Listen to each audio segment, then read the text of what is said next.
প্রিয় উচ্চ মাধ্যমিকের ছাত্রছাত্রীরা, আজকের এই ভিডিওতে আমি তোমাদের ক্লাস 12 এর 4th সেমিস্টারের বাংলার সম্পূর্ণ সিলেবাস এবং প্রশ্ন প্যাটার্ন নিয়ে আলোচনা করব। কাজেই যারা উচ্চ মাধ্যমিকের ছাত্রছাত্রী রয়েছে তোমরা প্রত্যেকে সম্পূর্ণ ভিডিওটি দেখতে থাকবে। তো প্রথমেই তোমরা সকলেই জানো যে তোমাদের যে 4th সেমিস্টারটা হবে সেটা তোমাদের 40 নম্বরের পরীক্ষা হবে এবং সেক্ষেত্রে তোমাদের পরীক্ষার সময় থাকবে 2 ঘন্টা। তবে এই পরীক্ষার প্রস্তুতি শুরু করার আগে অবশ্যই সিলেবাসটা সম্পর্কে যদি একটা স্বচ্ছ ধারণা থাকে তাহলে পড়াশোনার ক্ষেত্রে অনেকটা সুবিধা হয়। প্রথমে তোমাদের বাংলার কি কি টপিক আছে একটু দেখে নেব এবং সেখান থেকে কত নম্বরের প্রশ্ন হবে সেটা আগে দেখে নিই। প্রথমে থাকছে তোমাদের গল্প এবং এই গল্প থেকে তোমাদের 5 নম্বরের প্রশ্ন হবে। তোমরা এবারে জানো যে এবারে তোমাদের কোনো শর্ট প্রশ্ন হবে না, অর্থাৎ ছোট প্রশ্ন হবে না, সবকটাই তোমাদের এসএকিউ এবং এলএকিউ টাইপের কোশ্চেন হবে, অর্থাৎ সব বড় প্রশ্ন হবে।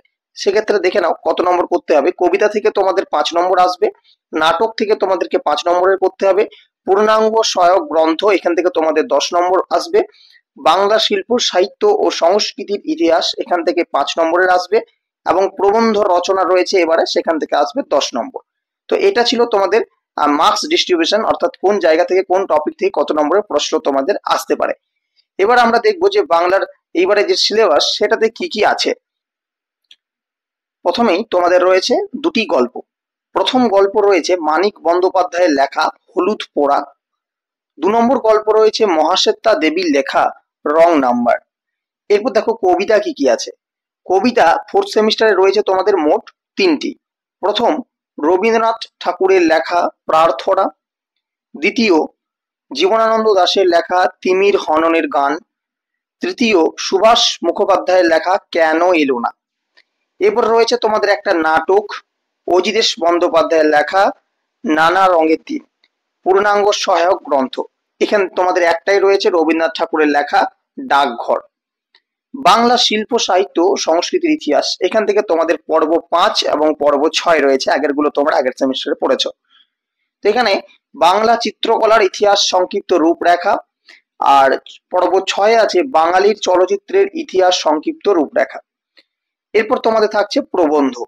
প্রবন্ধ বলা হচ্ছে যে কোনো একটি বিষয়ে কোনো একজন লেখকের লেখার একটি অংশ দেওয়া থাকবে। প্রদত্ত অনুচ্ছেদটি হলো মূল রচনার প্রস্তাবনা বা ভূমিকা।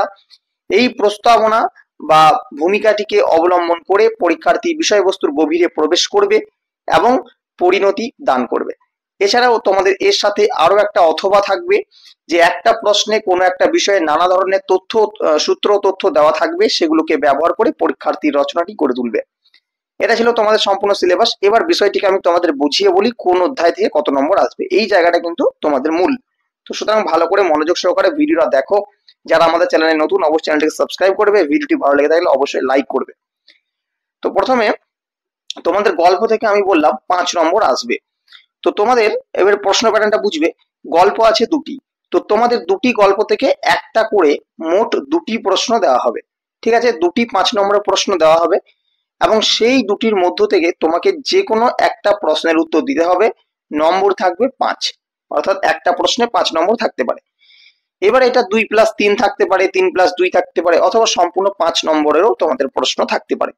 বোঝা গেল গল্পটা, যে 2টি গল্প থেকে একটা করে, অর্থাৎ হলুদ পোড়া থেকে একটা আর রং নাম্বার থেকে একটা করে 2টো প্রশ্ন দেওয়া থাকবে।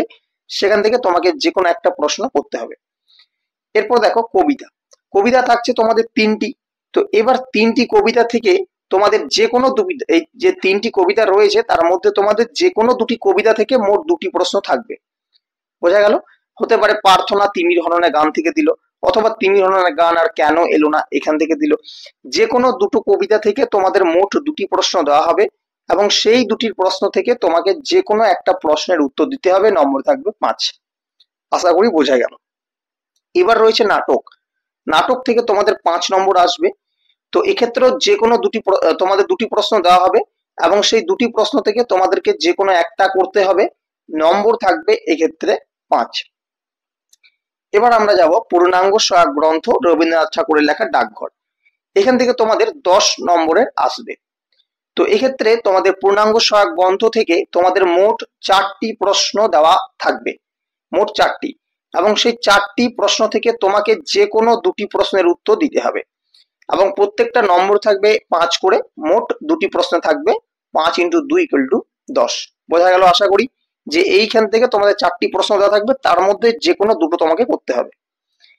এবার দেখো বাংলা শিল্প সাহিত্য সংস্কৃতির ইতিহাস, এখানে পর্ব 5 আছে, পর্ব 6 আছে। তো পর্ব 5 এবং পর্ব 6 এই দুটি থেকে একটা করে প্রশ্ন থাকবে, প্রথমটা থেকে একটা থাকবে, তার পরেরটা থেকে একটা থাকবে।